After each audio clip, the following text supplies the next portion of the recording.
Harish, the best academy. Hi friends, welcome to Harish academy. ఈరోజు వార్తలు నిలిచిన జాతీయ అంతర్జాతీయ రాష్ట్రీయ అంశాల గురించి, వార్తలు నిలిచిన వ్యక్తులు, అవార్డులు, పుస్తకాలు మరి క్రీడా సంబంధిత సమాచారం ఒక్కొక్క అంశాన్ని వివరంగా తెలుసుకుందాం. ఈరోజు ఫస్ట్ టాపిక్ వచ్చేసి ఇటీవల రెగ్యులర్గా రిపీటెడ్గా వార్తలు నిలుస్తున్న అంశాలపైన పోటీ పరీక్షలకు ప్రిపేర్ అవుతున్న ప్రతి ఒక్క అభ్యర్థి ప్రత్యేక శ్రద్ధను చూపండి. అందులోనూ సబ్జెక్ట్ రిలేటెడ్ కరెంట్ అఫైర్స్కి మరింత ఇంపార్టెన్స్ ఇవ్వండి.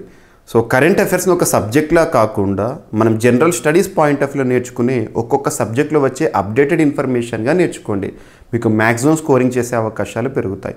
సో ఇక్కడ అబ్జర్వ్ చేస్తే ఎకానమీలో కాంటెంపరీ ఇష్యూ చాలాసార్లు మనము ప్రముఖ అంతర్జాతీయ సంస్థలు కానీ మన దేశానికి సంబంధించిన ప్రముఖ జాతీయ సంస్థలు కానీ భారతదేశం యొక్క వృద్ధి రేటు ఏ విధంగా ఉంటుంది అని అంచనా వేసే అంశాన్ని డిస్కస్ చేస్తున్నాం.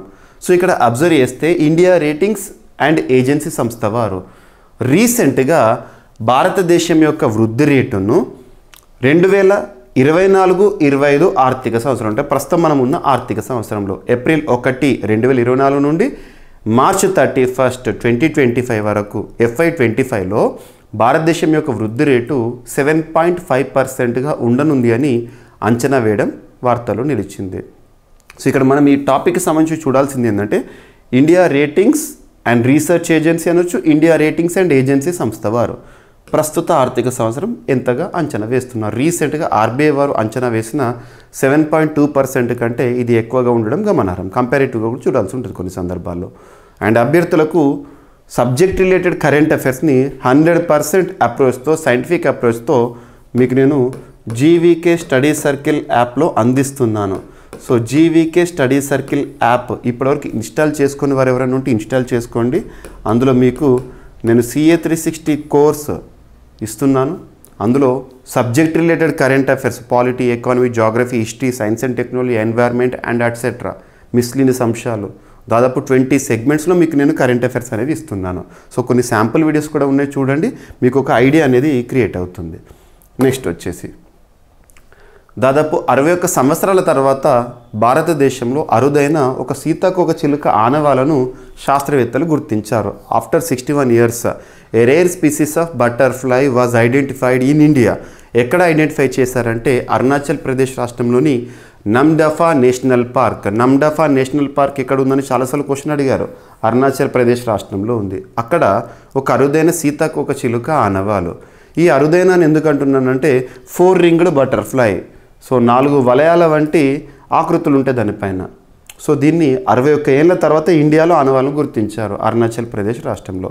సో ఏదైనా ఒక నూతన జీవికి సంబంధించి కానీ మొక్కకి సంబంధించి కానీ మనం నేర్చుకుంటున్నామంటే దాని యొక్క సైంటిఫిక్ నేమ్ అనేది ఇంపార్టెంట్, ఖచ్చితంగా చూడాలి. సో దీని యొక్క సైంటిఫిక్ నేమ్ ఏంటంటే యిప్తిమా క్యాంటిలీ.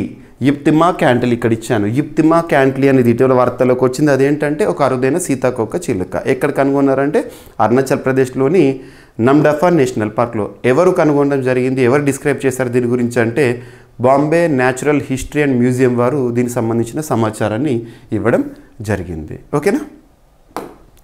Next world breast feeding week, తల్లిపాల వారోత్సవాలు ప్రతి ఏటా కూడా ఆగస్టు 1st వీక్లో మనం చూస్తాము. ఈ సంవత్సరం కూడా ఆగస్టు 1st స్టార్ట్ అయింది, రేపటితో ముగుస్తుంది. తల్లిపాల యొక్క ఇంపార్టెన్స్ని కల్పించడము, అవగాహన కల్పించడము. మరి ఎవరు నిర్వహిస్తారంటే వాబా. So world alliance for breast feeding రిలేటెడ్గా అండ్ WHO సంస్థ, యూనిసెఫ్ వీరు ప్రతి ఏటా కూడా వరల్డ్ బ్రెస్ట్ ఫీడింగ్ వీక్ని నిర్వహించడం జరుగుతుంది, ప్రపంచ తల్లిపాల వారోత్సవాలు. మరి ఈ సంవత్సరం థీమ్ ఏంటని ఎగ్జామినేషన్లో అడుగుతారు. Themes important. సో ఇక్కడ observe closing the gap breast feeding support for all. Closing the gap breast feeding support for all అనేది ఈ సంవత్సరం world breast feeding week August 1 to 7 వరకు జరుగుతున్న తల్లిపాల వారోత్సవం యొక్క థీమ్. అండ్ భారతదేశము వివిధ ఉత్పత్తుల్లో ఏ ర్యాంకులో ఉంది, ప్రపంచంలో ఉత్పత్తి స్థానం ఏంటి అని చెప్పేసి ఇటీవల కొన్ని అఫీషియల్ గణాంకాలు అనేవి వార్తల్లోకి వచ్చినాయి. ఇక్కడ అబ్జర్వ్ చేస్తే ప్రపంచంలో అల్యూమినియం ప్రొడక్షన్లో భారతదేశం 2వ స్థానంలో ఉందంట.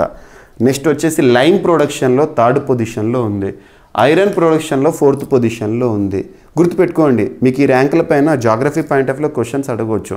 రీసెంట్గా అఫీషియల్ స్టాట్స్ కేంద్ర ప్రభుత్వం చెప్పిన గణాంకాల ప్రకారం అండ్ ఇటీవల విరాసత్ అనే ఒక ఎగ్జిబిషన్ వార్తల్లోకి వచ్చింది. Virasat national handloom corporation limited under ministry of textiles వీరు నిర్వహిస్తున్న Virasat 10th national handloom day begins at handloom Haat New Delhi.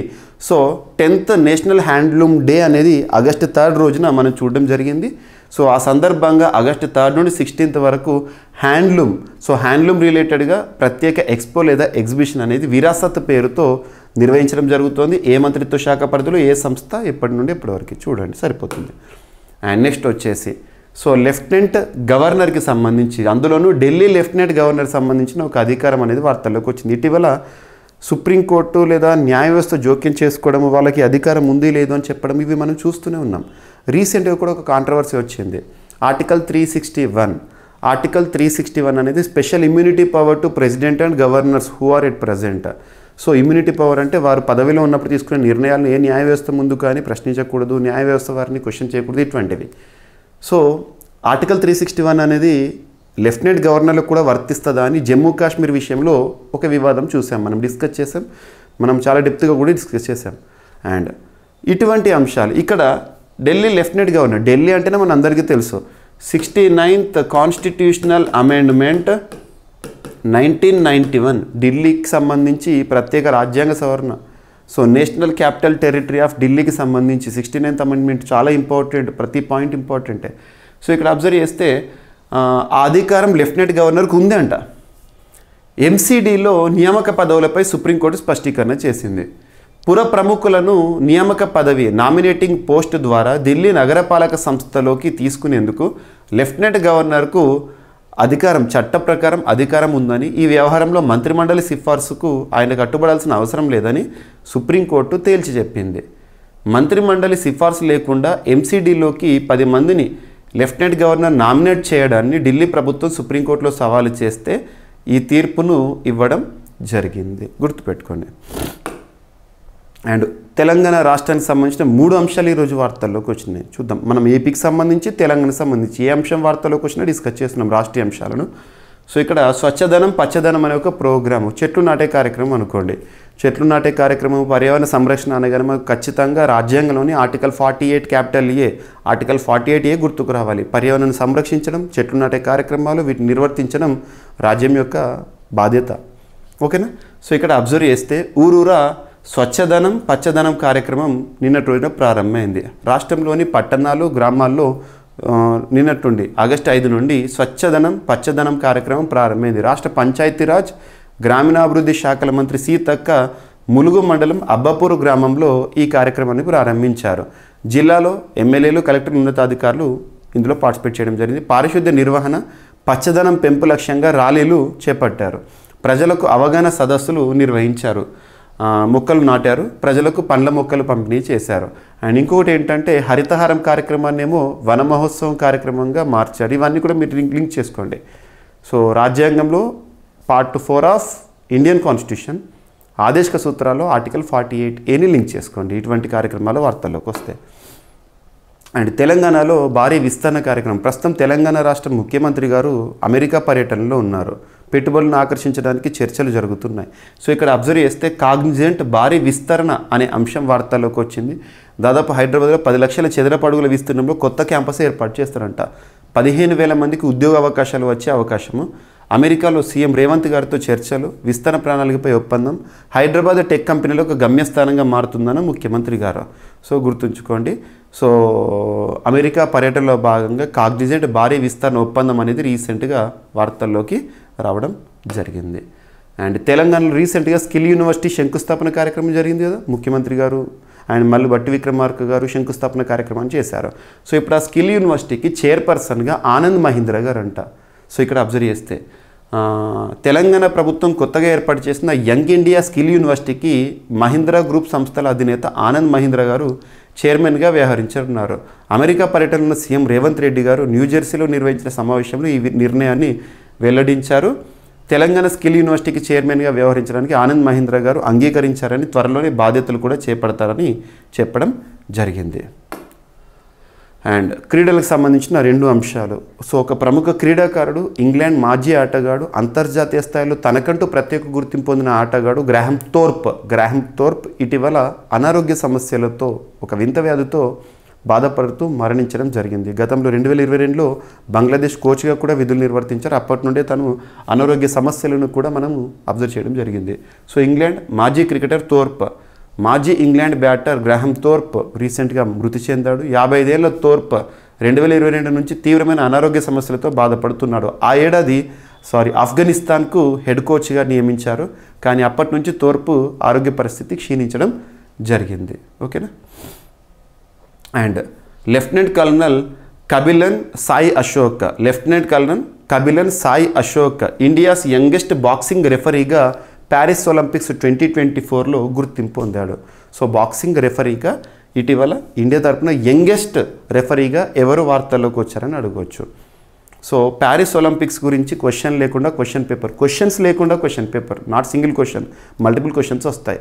So మీకు ప్యారిస్ ఒలింపిక్స్ సంబంధించి exclusive special video, so Paris Olympics దీనికి సంబంధించి and historical Olympics related importance ఏంటి, ఎందుకు అంత ఇంపార్టెన్స్ ఇస్తారని చెప్పేసి స్పెషల్ వీడియోను ప్రవీణ్ సార్ క్లాసెస్ యూట్యూబ్ ఛానల్లో మీకు అందించడం జరిగింది. సో చూడండి. So Praveen sir classes YouTube channel నిన్నటి రోజున ఒలింపిక్స్ చరిత్ర, నేపథ్యము, భారత్ ఒలింపిక్స్ ప్రస్థానం ఎప్పుడు ప్రారంభమైంది, ఎందుకు అంత ఒలింపిక్స్కి ఇంపార్టెన్స్ ఇస్తారు, ఇవన్నీ కూడా ఆ వీడియోలో చెప్పాను. ఒకసారి చూడండి. సో ఈరోజు టాపిక్స్ని ర్యాపిడ్గా అబ్జర్వ్ చేస్తే భారతదేశం యొక్క వృద్ధి రేటు అంచనాలు అండ్ రేర్ బటర్ఫ్లై ఆనవాళ్ళు ఇటీవల అరుణాచల్ ప్రదేశ్ రాష్ట్రంలో బయటపడ్డాయి. వరల్డ్ బ్రెస్ట్ ఫీడింగ్ వీక్ అనేది ఇప్పుడు చూస్తున్నాం మనం. అండ్ భారత్ వివిధ ఉత్పత్తుల్లో ఏ స్థానంలో ఉంది ప్రపంచంలో. అండ్ విరాసత్ అనే ఎగ్జిబిషన్ హ్యాండ్లూమ్ రిలేటెడ్గా. అండ్ లెఫ్టినెంట్ గవర్నర్కు ఉన్న అధికారంపై సుప్రీంకోర్టు తీర్పు ఢిల్లీకి సంబంధించి. ఊరూర స్వచ్ఛధనం పచ్చదనం అనే కార్యక్రమం తెలంగాణ రాష్ట్రానికి సంబంధించి. కాగ్నిజెంట్ భారీ విస్తరణ కార్యక్రమం తెలంగాణ రాష్ట్రంలో. అండ్ నైపుణ్య విశ్వవిద్యాలయం చైర్మన్గా ఆనంద్ మహీంద్రా గారు. అండ్ ఇంగ్లాండ్ మాజీ క్రికెటర్ గ్రాహం థోర్ప్ గారు కన్నుమూసడం జరిగింది.